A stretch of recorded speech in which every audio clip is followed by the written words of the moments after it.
وياهي وعنا وناكسن ميل كستو aad joogtaan halka aad nagala socotaan waa Somali American TV hadaba waa barnaamijkii la magac baxay kaftanka siyaasadda iyo Ali Xaraare bal hada Ali Suudah aad baa maasantayaan yaasino barnaamijka maanta waxa rabaa maadaama shir uu Djibouti ka socdo in aan dadka in yar baareen xogaa wasaas si wax badan loo fahmo fahmaan marka intii hore waan ka yar badanna marka hore wasaas dadkan raalaha naga noqdaan hadda duruufta sidee tahay baan la soconayna ayaan eegna hadii uu yar waqtigu daayno inta aan sheegi jirnay midadii aan dhaafno oo duruufta keenaysa wasaas bismillaahir rahmaanir rahiim haye waxa ka bilaab doona dhacdo laga soo gudbooday laakiin laga bogsan laayay hay dad badan la dhintay haye waxa weeye horta laba sarkaal oo booliska oo midna uu yahay taliye ku xigeenka Blaze midna uu yahay taliyaha saldhiga magaalada Qardho ayaa shaqada laga yeeray walaga finishay shaqada laga finishay haye kadib markii ay baahiyeen muuqaalo gabdho ay ku eedeeyeen anshaxumo iyagoo anshaxayaan waayahay gabdho maxay sameeyeen gabdhaha way eedeeyeen baraha bulshada ay waxay soo dhigeen sawiradoodii oo muuqaal oo loo arkayo ujeedada ku qabteen malaha 30 gabdhood way tahay sheekadu sida ku dhacayna ku sheegay magaalada Qardho duleedkeeda yaasino ayaa gabdho ay u baxeen dab bay shiteen aw gudista tartamo taqaan aw gudista waa ay gudeen barnaamijku waa aw gudi jireen yani madadaalo ama entertainment bay dibadda u tageen wasaase waxay jiraan stratska magaalada guryaha iska soo baabiiyay magaalada ka baxsideeda wasiida meel baadiya bay tagoona bahal dab bay shiteen iska kulaaleen way kulaaleen haye xan baa la cisi wax marka laga soo duubay anshaxmo oo sameeyeen meesha ka muuqata gabdho iska baashaalaya ma jirto haye gabdho heesa iyo music waxa uu tagay kulli habay haye iska baashaal laakiin saacaduna ay tahay saacad xuno kowdii habeenimo weey haye waxa lagu dhuraa wiciyo khatar bay galeen haye police baa tagay taliyaha qaybta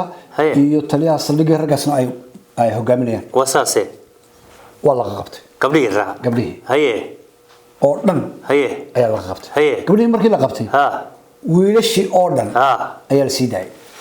si ona dhaafaleeyeen ku bagarto idin ka baxa meesha haye way yaaceen haye arrin baa leeyahay hal wiil oo xanuunsan oo qaba xanuunkan ilaahay caafiyo suuxinta la yiraahdo inna lillahi oo iska dawaqsan oo meesha gabdhuhu dabka ay ka shiteen meel ku dhow reerkooda degan yahay iska yibi oo aan adduunba kala ogeyn oo buuma gashan suuqa buumaha oo feer qaawan oo reer Qardho taqaan ayaa iska soo dhex fariistay meesh ninkan wax meesha ka socda lama socdo haye nin hadli karaya maaha booliskii baa markaa yimi waxay qabteen gabdhihii iyo wiilka qora labada qabteen midna video bay ka duubeen wiilkii bay abis garanayaan oo ay leeyihiin garaaca oo qaawiya oo wax leeyahay waa sakhraan oo way caayayaan oo wiilka wax u geysanayaan oo wax leeyahay drugs buu ka dhargay hadoo wiil la yaqaano sababta wiilka sida lagu galayo ayaa iyara dhibtay xoogaa warmasiga soo galeentay marka hore videoga ayaan dadka la wadaagayna si sheekada si fiican loogu fahmo bal taliyaashaas waxa ay ku hadlayaan gabdhaha waxay ku sheegayaan yaasino inay sanbi caabudayaan kuwan hayaan sanbiyada dad Soomaali sanbi caabudaya jira ruuxmi wali iyaga wasqaraasanaay dad bay caabudayeen marka reermiga dabka iska kulaalaya bay leeyahay caabudayeen marka reermiga dabka shita mid caabudayeen iyaga wasikala marka waa sax ووحن إن قبل أي كوده هبني قولوا ذا كم كبغين أرجع أرن أذحن مرة سني لكن سه من كاجا تليه جرادة الستة كدوا بي آله قبل هاسي سنمي عبودين ماشي كانوا بالفيديو وقت لا ضاو راكما شباب كم قاعد ها ورا فرسوري هذه ولا نكاك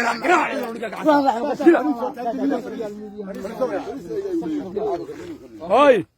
عبسين يا حبيبي عبسين هذا ما يدري يدري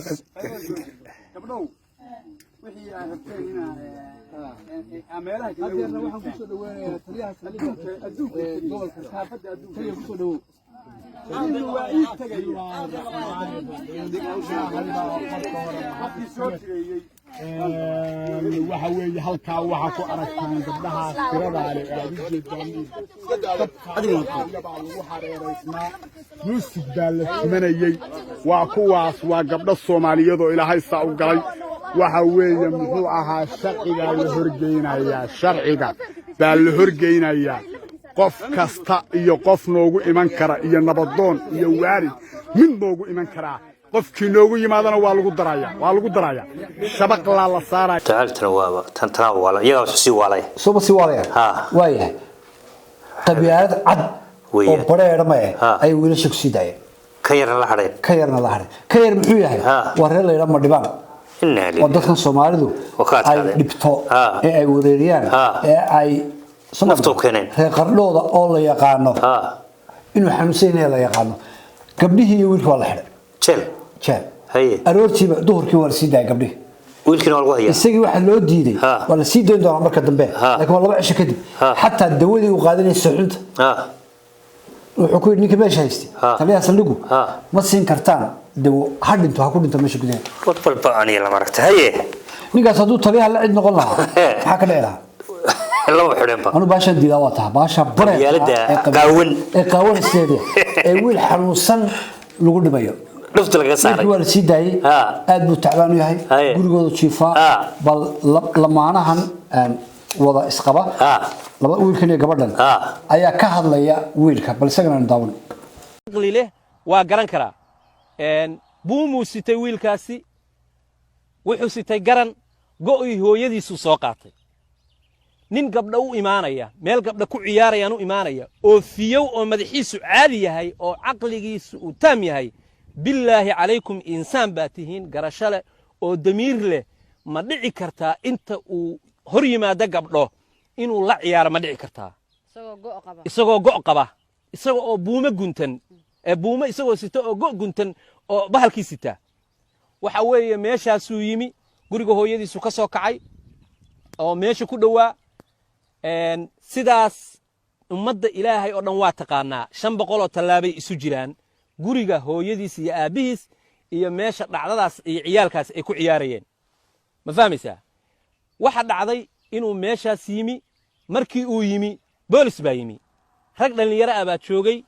oo boqolaal gaaraya ilaa 60 ilaa 100 iyo 200 iyo bay dadka qaybtood sheegayaan laakiin xaqiiqada ma ogin dhabta ah laakiin dhalinyaro badan sida uu taliyuhuna afkiisa ka sheegay oo uu markii dambe leeyahay waa naga carareen hadda markii la wareysanayo runtii waxa ayaan darro ah marka in caruurtii markay carareen xabadihii la riday ninkaani awalba nin xanuunsan buu ahaa aqligiisu carar keeni maayo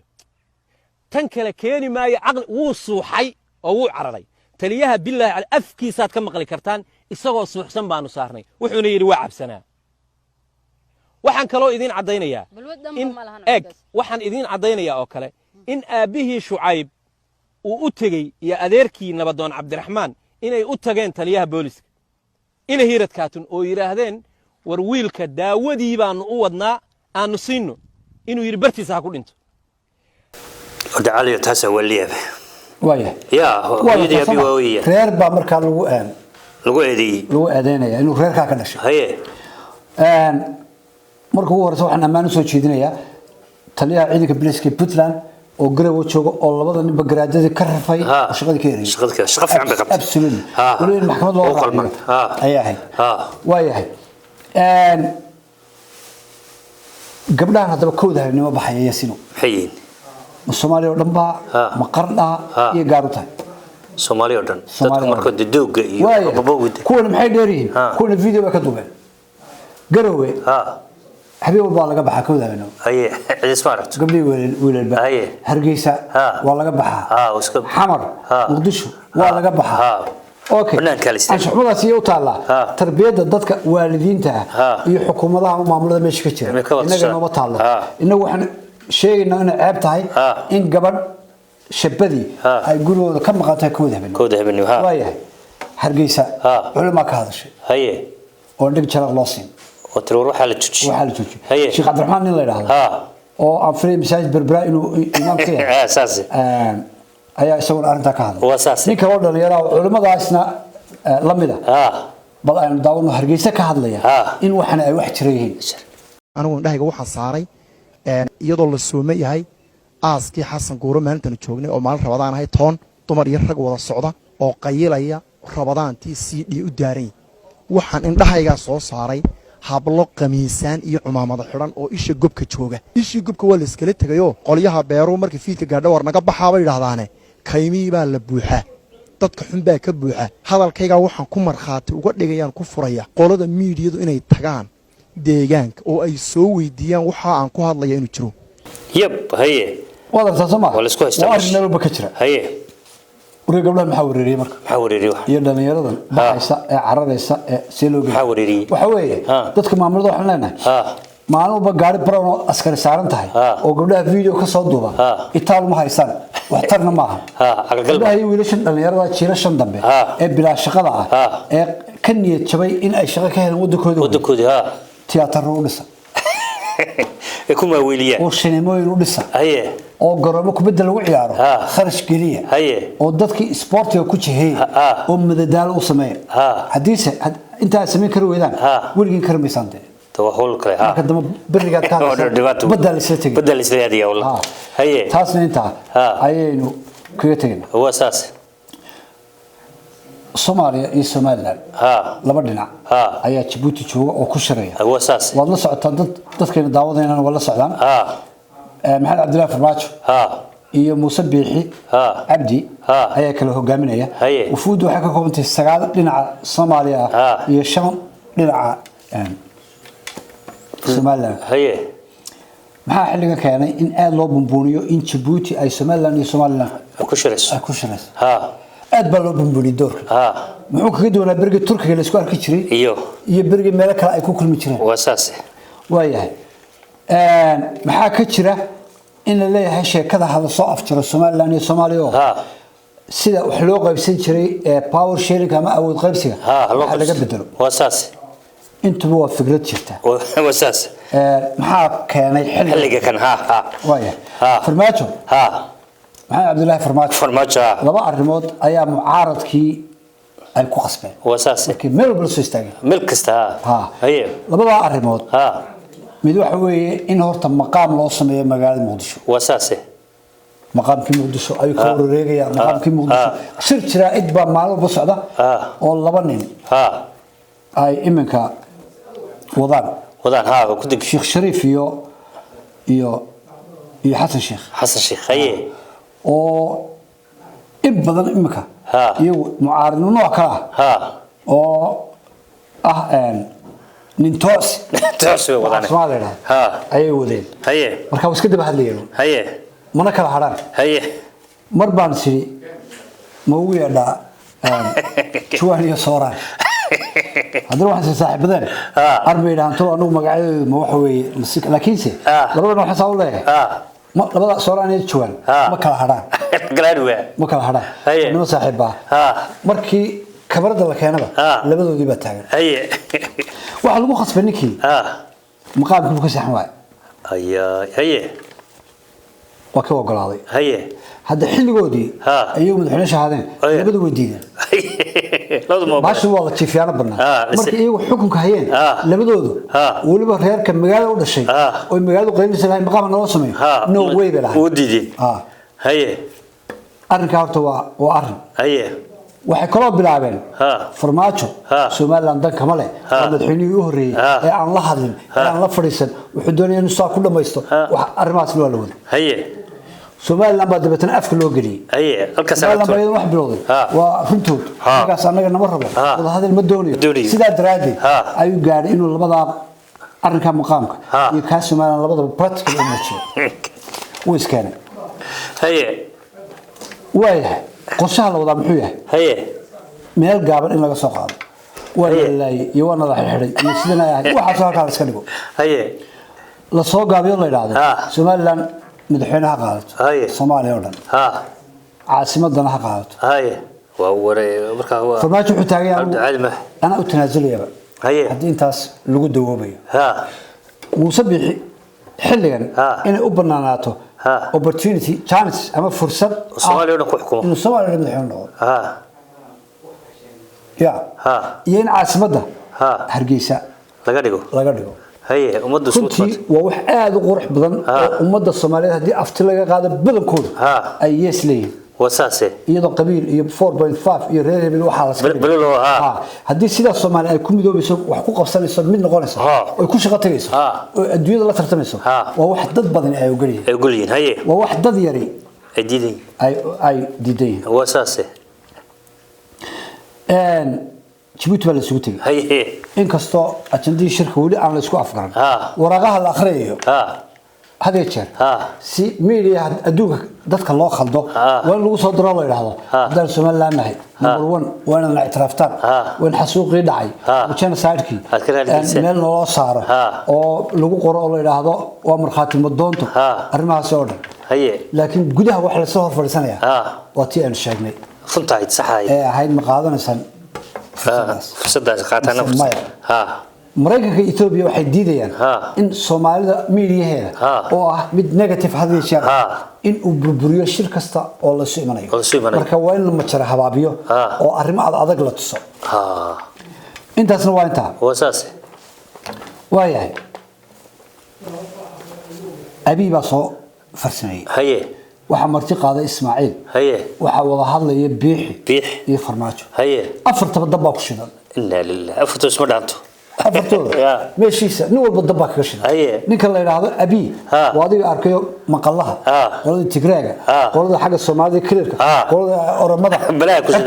abi aqalka sare nin Soomaali imka gudoomiyaha looga dhigay gabadhii haysatay way sacaytishay waxay tiri in ay si furfuranto Ethiopia awgeed oo ay kala daato qodob meel u yacdo ma doonay inaan goobjoog noqdo saasan isku casilay way baa soo socdo abi oo ku furantay haye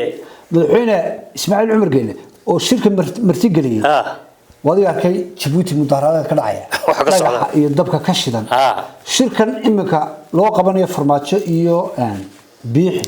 Ismaaciil daweyn baa ugu jirto oo waxa Djibouti ka dhex socda ayuu ku daminaya haye sawirkii musqushi Fuad ninkii ahaa pilot ayuu ku daminaya haye isagana dabka ayaa saaran haye farmaajo qabiil iyo qabyaalad ayaa lagu kiciyay Muqdisho isna waa dhiban yahay dhibana weeye waa soo cararay fribi ka daba yeedhiyay biixi buurta kala jeexan ka dhacaysa baloodadii shalay iyo daraad waa gabdhaha baaska la mariyay halkaas ka socota haye isaga iyo baloodadiina way isu muuqdaan afartii hortu afar dab ku shidan yahay oo kiisaskan doonaysa inay qarisadaan oo ay ku soo dhuntaan mushkiladaha iyaga haya ay ku qarinayaan midnimo Soomaaliyeed wasaas oo ay dabada ka soo riixayaan Mareykanka iyo Ethiopia wasaas shirka bari wixii ka soo baxay waynu go'faynaa iyadana laakiin se qorshaha dhabti waxa weeye in Soomaaliya madaxtinimada madaxweynaheeda laga qabto lagu eego inuu noqdo nin ka soo jeeda Soomaaliya wasaas imika Muuse Bixi baa haba qabto Muuse Bixi ha qabtaa oo ha noqdo caasimadda Soomaaliya siimanayso ku yaalowso wasaas anaguna aad iyo aad baan soo dhaweynaa haye inka soo Muuse hadhow uu xamar tago daniyo mushkilada yaa baloorada ka kareey marka iska guranaya laakiin wala sidoo wax loo sheekada intii hore ka duwantay baloorada jooji naga jooji baloorada baloorada jooji waaye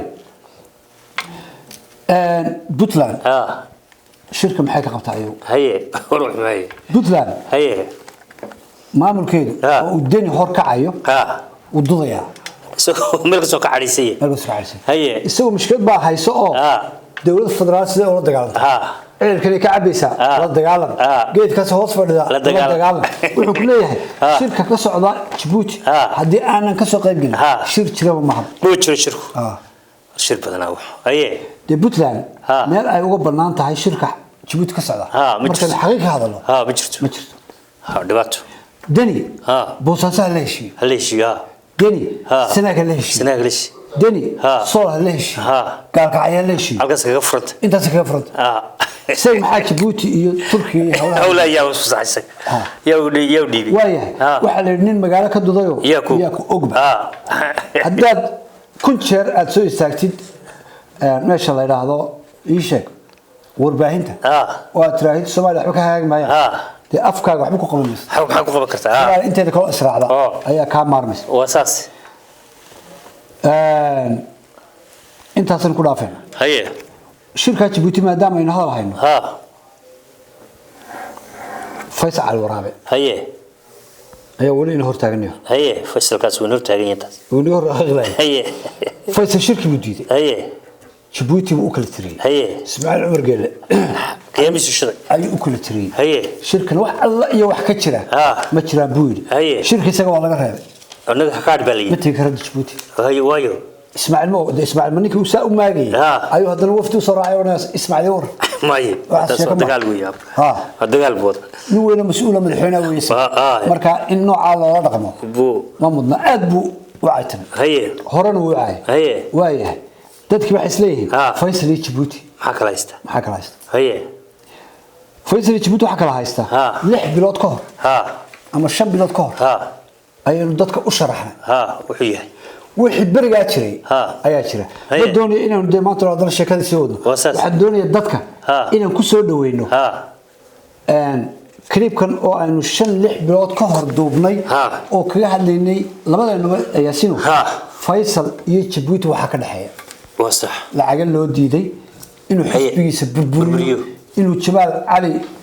Xuseen oo la dagaalamay lacagta lagu siiyay kontanka kun ee soo socota sheekada inuu xisbigiisa burburiyo Djibouti waxa ugu ballan qaaday aad u badan oo aynu ka hadli doono hase yeeshee loo fulin waayay marka Jamaal Ali Xuseen xilliga ay ishayeen ee uu la dagaalamay ee waliba sharciga iyo maxkamadda Somaliland ay Jamaal ka eexatay saas weeyaan Jamaal hadal buu yiri macquulaha wuxuu yiri ninka la Faysal Al-Waraabe waa diyaaradii Hargeysa inta ka duushay isla Hargeysa burburisay ordis laba xisbigiisi oo leeyahay ayu hadana burburinay bal clipka horta dadkan ku soo dhaweyn haye Faysal intaanu dagaalka la galin Djibouti ee cirri aan u heelin nin saaxiibkan oo taqaanay Yusuf Budle halka joogay wuxuu ku magacaabay xogeeyaha arrimaha dibadda xisbiga u cid maalin busna soo kacay oo shir jiraad u qabto wuxuu ku mismisay Ismaaciil Umar Geele iyo dawladda Djibouti dagaal ka dhigay Faysal shaqadii buu ka eriyay sidee Djibouti u maagta anagu maagu buu yirbalada eegta bariga wuxuu taagnaa inuu aad u jecel yahay marka dambe isaga ku mismisay doon hadaba dabayaqadii sanadkii 2015 Yaasiin ayaa nin la yiraahdo in uu Saciid oo gacanta midig ee dawladda Djibouti ayaa casumay ninka la yiraahdo Faysal bin Ismaaciil Faysal xilliga waa 2015 ka dabayaqadiisa wuxuu siiyay $50,000 Mareykanka Suriyo haye tii hore ee 300 kun ahay ee aan ku yiri waxa loo soo mariyay daabshin ninka la yiraahdo aniga hadal ku daray ma hubo warka laakiin waa war magaalada ku jira san dambe waan hubayada iyadoo xaqiiq waa biyo kama dhibcaan kaasi ma aha Suriya ma aha walaalush balnaga misbaliya markuu u dhacay laalushkaas ma hawsha laga doonayaa ku sharaxay waxa laga doonayaa xisbigiisi u cid inuu burburiyo balush $50,000 kaliya $50,000 okay wali okay haye marka si uu burburinaya haye murashaxa xilliga oo ahaa Jamaal Ali Xuseen oo dardar la soo galay Somaliland oo dhalinyaradu 80% ay taageerayeen iyo dumarkuba oo aqoonyahan dhalinyaro ayaa hadii ay ku reeyahay murashax ka ahaa xisbiga Djibouti waxay aad uga shakaday in Jamaal uu madaxweyne noqdo Jamaal isku fiicna Jamaal waxay ka jeclaayeen marka Muuse bixi in uu madaxweyne noqdo xilligaas waxay xilligii Muuse lagu wareejiyay gudoomiyaha xisbiga kulmiye gudoomiyuhu mar hadii aad noqotidna waa ninka murashaxa ay madaxweyne noqonaya marka labadooduba waxay ka soo reer macal quwaax bay isku yihiin waa Jamaal iyo Muuse reer xisbi clipkaas oo dheer oo in yar ka soo qaadanay dadka in daawanay waxaynu ku boorinaynaa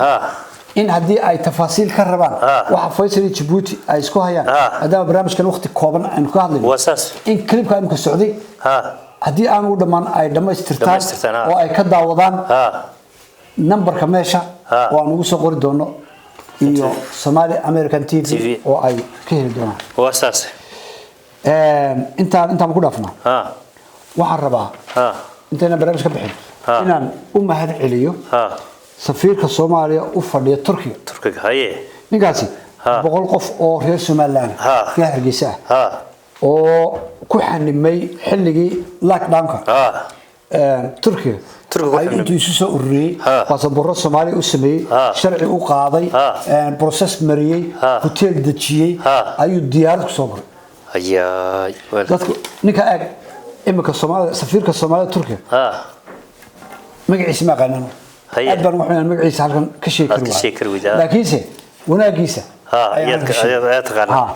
dadkuna wada garan inta ninka safiirka mesh ninkaasi wanaag u sameeyay boqol qof oo reer Soomaaliland ma sha Allah la joogo xaalada ay xun tahay wax la yiraahdo Soomaaliland iyo Puntland ma jiraan waa Soomaali waa isku dan isku jeedo dadka u dhow Hargeysa nabad tageen iyagu ma had cilmiyo fara badan kaliya badan baa jiray laakiin halkan kama gaarno wasaas inta ayaynu ka baxaynaa haye Soomaaliya ayaynu guud ahaan eegdana wax ka jira Soomaaliya waxa bixiyay nin toos nin eriyanaya oo magaaladiisa ku eriyanaya caasimada magaalada Muqdisho waxa ka jira xasan sheekh iyo sheekh shariif laba madaxweyne soo maray oo mid walba xilligiisii soo dhameystay ayuu ahaa nin walba muddo go'an ayuu lahaa nin walba duruufaha hortaagnaa imika hadana musharaxiin mar labaad doonay inay madaxweyne kale si noqdaan ay noqdaan waxay xoog saareen in ay garab ku riixaan oo mucaaradaan farmaajo iyo khayra marka waxay ogyihiin gees mucaarad geesna waxay ogyihiin madaxweynayaal sharaf iyo ciise ku soo maray Soomaaliya oo haddana imika daandaansi iyo qoriyeen badan wada saameyn bayna yeelatay wasaas waxaan rabaa iyaga inaan weydiiyo horta waxay door bideen muhiimadu ma aha farmaajo iyo khayre timekooda waxay baaba ka haray muhiimadu waxa weeyaan qarannimada Soomaalida waa ilaaliyo wax alla wixii ku dumayso qarannimadu inaad ka leexatid oo dhinac kale ka fudud aad martid labadaanin qarannimadii iyo wadaniyadii waxay ka door bideen labada nin ilaaqtankooda iyo qoriyeenkooda iyo arbishkooda marka intii ay arrimaha ku jireen waxa dhacay mudaharaadyo la iska hor yimid buuq baa dhacay kii siyaasaddan iyo haduu taagan waaya su'aalaha doon aan weydiino xasan iyo shariif waxa weeye xilligii ay talada Muqdisho hayeen maqaam maxay u sameeyeen waa Muqdisho labadooda weydiinay imika waxa uu leeyahay maqaam in la sameeyo أنا على هان إن الله سمين إن الله سمين موقف كمله مبدأ كمله لكن وحكى هذا حقيقة نبتيج حل يقولوا يديدين حل ينفرماتي خيرنا والله هو نهاية واحد المقام السمين إن كسبك الدول ده وقلاته تاسو بوينت لو يدين كرس سؤال لو يدين كرس صح حلقي أي لبدو تشوجين وحكي قبل وايين نيجي لوريش الجبر أو ثلاثة وضن كبهي يسوي يعني هو دليلها أي حلقي على هاي حلقي كرواية واساس waxay xalin karaan labadoodba khilaafiyada iyaga iyo ra'iisul wasaarayaasha ka dhaxeeyay mid walba wuxuu eriyay saddex ra'iisul wasaare ama laba ra'iisul wasaare ayuu cunay oo murankooda iyo buuqoodu cirka isku shareeray oo gartoodii ay timeka ku dhameysteen labadoodba laba madaxweyne oo hanti iyo shirkado iyo guryo waaweyn ka sameystay xoolihii dadweynaha intii ay madaxtinimada hayeen oo aan cid la xisaabtamin markii ay wadanka baxayeen labada madaxweyne ma shalban rumaysanaa ma maanta rumaysanaa dhibaatooyinka Soomaaliya ka taag waxa kamid ah xeerar aan cidina kula xisaabtamin ninka madaxweyne soo maray farmaajo ninka madaxweyne waxa 4 sano cid kula xisaabtamaysa wixii uu hanti ka sameystay Soomaaliya iyo waxa uu guriga ka dhistay isagoo nabad qaba ay shidad qaadanaya markaas uu iska tagaya وحيلا وباهن إن شروع الدستور كسماء lagu daro nin walba isagoo milyaneer ayuu ka baxaya meesha waan xoolihii dadweynaha waaya dhibaatada labaad jirta waxa weeye sharci la soo saaray oo madaxweyne kasta oo Soomaaliya waqtigiisu dhamaado waa inuu noqdo xubin baarlamaanka oo aan dhamaan ilaa inta ka dhimanayso marka waa ninkii oo haddana markuu meesha ku galo mucaarad noqonayo dagaalamaya imika farmaajo markay ka dhamaato noqonaya xildhibaan Soomaaliya ka tirsan wuxuu dagaal ku qaadayaa cid xilliga la dagaalamay hadii xasan sheekh madaxweyne noqdo hadii sheekh shariif madaxweyne noqdo haddii cabdishakuur madaxweyne noqdo saddexdaa cid aan la dagaalamayo ma jirto adaa ka yaab khayr markuu baarlamaanka waa kadalik marka baarlamaanka wuu qasay shuruucda haddii la doonayo Soomaaliya inay gacmaha is qabsato wax wanaagsan in runta isu sheegaan wax wanaagsan kii hore wuxuu soo kharibay in aanu isagu oranin kan dambaa sameynaya waxaan eegay golayaasha Soomaaliya labada guri golaha shacabka kan baarlamaanka leeyahay dadka ku jira 15 nin xasan sheekh baa wakiil yahay wixii aan dan ugu jirin xasan sheekh way ka soo horjeedsanayaan 15 nin sheekh shariif bay u yihiin wakiilo 15 nin farmaajo wakiilo yihiin wixii farmaajo diidan way la dagaalamayaan 15 nin Kenya ay wakiilo yihiin وعاملين ضد وكيل الله أو شقيني كيني شني تبني إثيوبيا وشقيني شني تبني عندنا وشقيان وعلى شقيستيال شقيستيال يقول شبك ورني على وش الدنيا ليش هذول العرب براعية وايه شني تبني عارف ما ضر هايسا يسنكر حوالي شراء كم سوق قايب قلنا شراء كم يشق السعودة عارف ما ضم بكتير عارف ما هم بيجينا لا يدري كونتنين سوق يحكوا صحيحا شغل ما سكول بمي سوقين رجع سوق حكوا صحيحة إذا العدة دون بكور منين هذا برمان كده ما الدنيا مستواه إنه نقول مثل هالسرعة وأساس وايه لبعتنين وأقوي هنو أوفي عن وحجرت كالصوماليات كتيرة أو برلمان ككمدة لكن كل حوار يرسل ده كان دوخسن حاجة وصعت على هيك القيلني هي لبعتنين وهروس دوي دكتور حبيب ويرى رئيستين برلمان كبير كتيرة وفان سمع وحكوا كتيرة لبعتن دمرة ورقاها الشرعي مصير أي دخاتير هروس أصلي ما مصيرين مصير بكتير أي هذيان أما أي وحكوا دفتان أما أي وحكوا سميان عندنا الله راعي معي وقال يا مقلع شغل ده برلمان كالصومالي جودهان وأنت هي رجع مثلية الدور كبقول قف رجع دمرة برلمان كالصومالي مثلية هدي أنت لقاعه لبربر بيجو برلمان كلبنان وضك الله يراه أدوك مدحو قصن له أوريد له وحلا أوران لها كواني أدوك كلا كيما ده عالم الرابع بكيما ده قولها أغلق السنة كوسارية سنو وضيات سجاشين شراء وحبك النحين يور لوريس من دعس عس أيها فديمش إن شاء الله قلت قلت هذا اللي بدأ أقولي مستمر بيدلني ماي ومش أساسك سومالي ده شروع عديدة يحب كذا الدستور كذا وقصة أساس مايو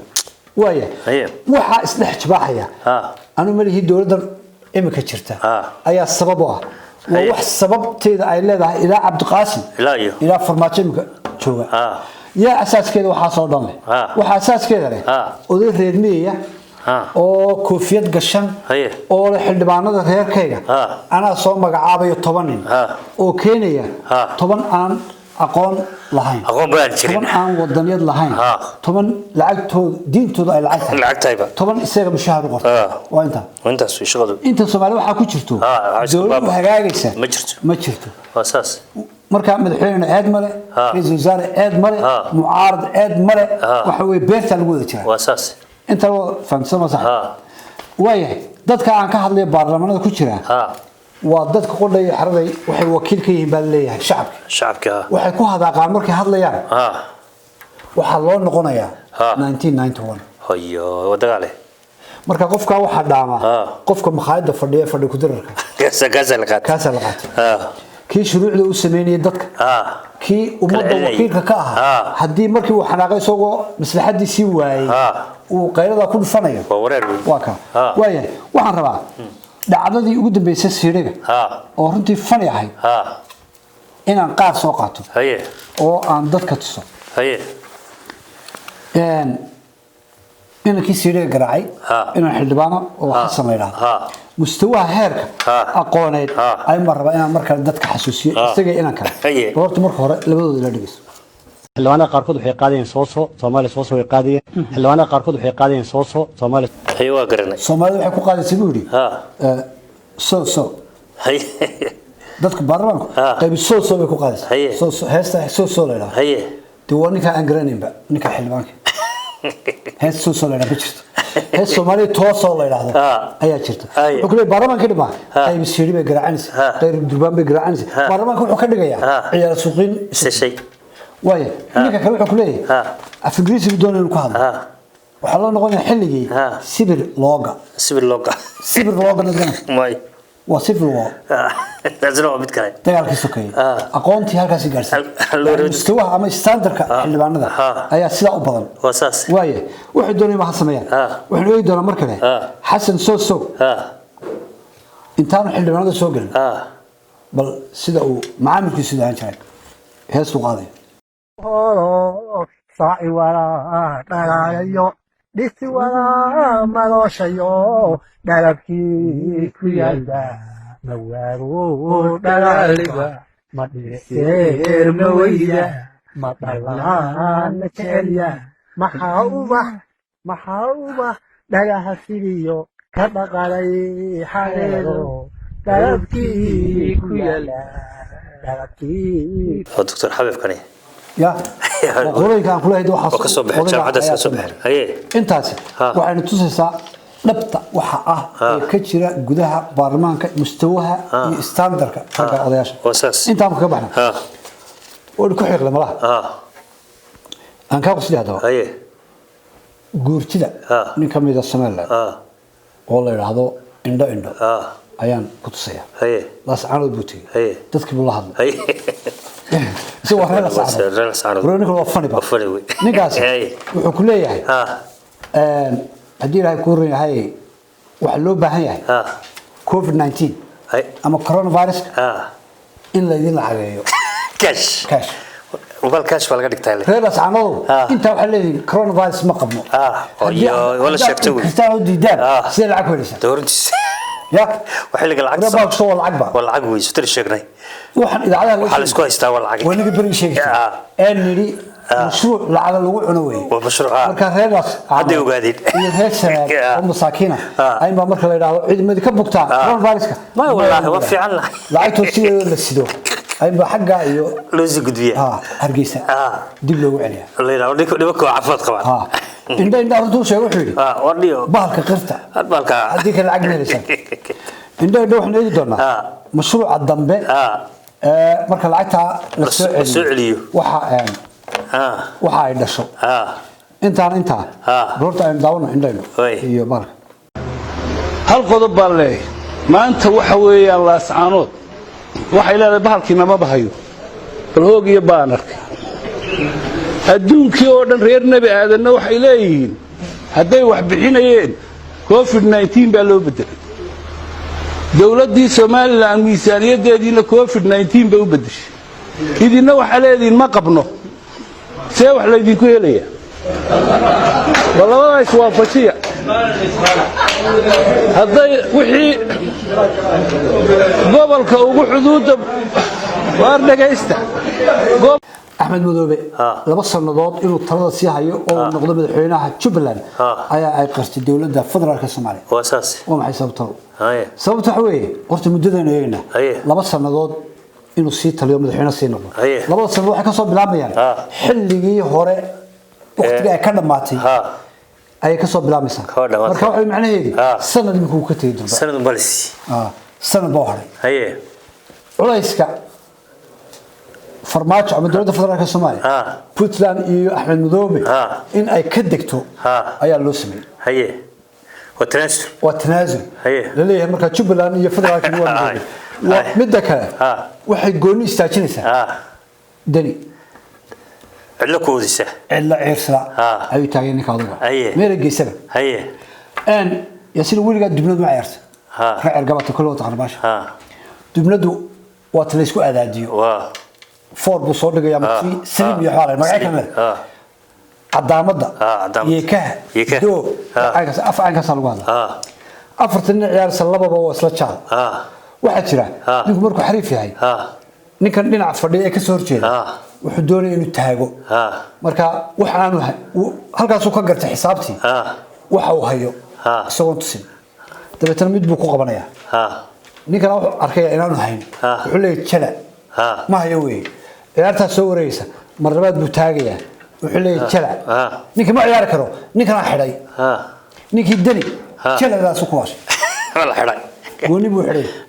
دكتور دوان عدامة دا كل منس عدام السيد السوداني oo aanu dadkiisa dhinac ka raacin oo aanu ummadiisa wax la qaysan shacabka reer Puntland maantooda waan arkay dowladda Soomaaliya barnaamijkii waxa mudaharaday dhacay ku taageersan dowladda isheen oo qabanaysa inta badan wuxuu ku caburiyay gawaari barona oo boosaaso geeyay oo haba yaraatay ma soo bixi karta dadka la fasix lahaa cidina bas qabsan lahayn adduunka imisa ay dalisi caburin karaya dadka masaakiinta shacabka Puntland marka ayaan u mahadcelinaynaa waxaan leenahay waxa tidad wanaagsan oo dhaqan fiican leh oo siyaasadda Soomaaliya si socota fahamsan laakiin ilaahay rabbi hordhiga taasna ilaahay waad ka raaqi doontaa wasaas intaan ku day ayanu ka bixi doonaa waayahay waxaan tagi doonaa Jubaland waniga maray Jubaland baan yar guud gali doonaa ciidamada 2,000 gaaraya ayaa halkaa ku sugan oo dowladda federaalka ay berleysa u daadisay wasaas qoloba si ha u fahanto nimanka waxa la diidanaa qoladii hore ee Jubaland ka socotay oo taageersaneed Ethiopia iyo Ishaaq iyo Kenya ay labadaas ay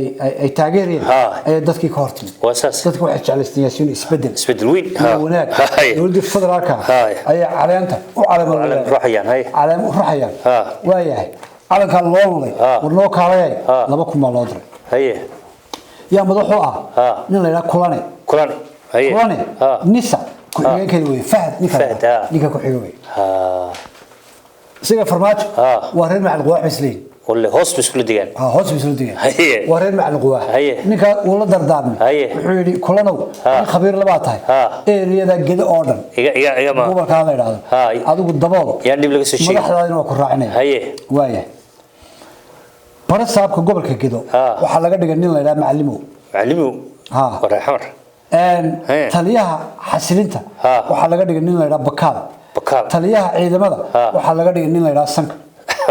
وايه محسن هذا كلام فيلم الهندي قاعد داون تستيرا ترى لا ذاك لا دريت هو وين ولا وكلاني ولا وحسابه ودج سيغا يقانا dalkii loo geeyay in uu ku soo celiyo nabadgelyo iyo amaan iyo wanaag dadkii baa kacay hadana maxaa kiciyay barasaabka taliyaha xasilinta taliyaha ciidamada waxyaabaha soo dhan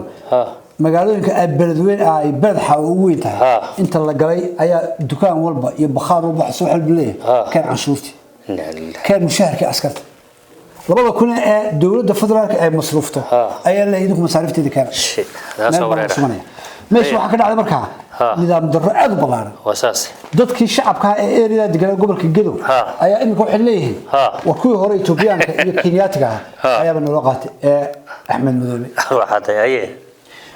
ninka la yiraahdo kulane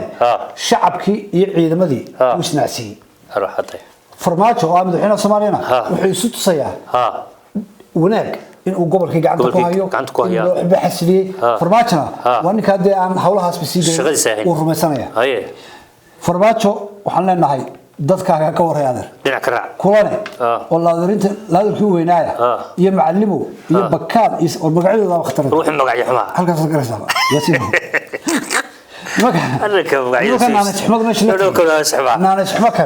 ayaa hadana meeshii ka sii wareer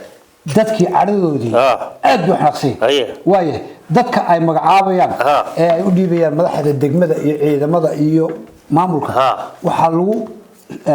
shaqada lagu siinaya oo lagu hayr gareynaya yaa xanaaqsan oo xil rababalay horta yaa xanaaqsan oo xil raba Cabdishiid Jaran ninkii meesha waali jiray yaa ka soo horjeeda intaas wala dagaalamay miduu bari xiray miduu walaalkii meel ka qaaday miduu xabad ku dhuftay waxa soo dhanba raadinaya ay meesha wada dhib haye Cabdisharanka wixii uu xumeeyay oo dhan ayaa kulane wada magacaabay rageedii wafansama marka ninkaas muxuu sameyn karaa nin caraysan oo ninkii hore u caraysan oo dadkii la yar hor istaagay haye ciidanka halka joogay ciidamada gorgor waxa isaguna haystaan nin la yiraahdo Suulnuug Suulnuug سولكو تقاعيه magacyada iyadana magacyadii hore igu dar intaasuba dowladda federaalka ee Soomaaliya ciidamada labada kun gaaraya ee u baahan nidaam inay soo celiyaan doonayaan inay dadnimo iyo walaalnimo inay soo celiyaan ayaa halka waxay la joogaan nidaam darro waxay la joogaan corruption iyo musuqmaasuq waxay la joogaan qabyaalad waxay la joogaan waxay u baahan yihiin in nimanka taliyaasha halka u geystay farmaajo la bedelo oo dad gobolku ay rabaan oo jecel oo wanaag ka dhalanaya soo celiyaan yaasino barnaamijkeena maanta intaas way ali ayaan ku soo koobay way hay aad iyo aad mahadsantahay waaniga yaasin ducaale waxaan ka tagayaa sida iyo nabad gelyo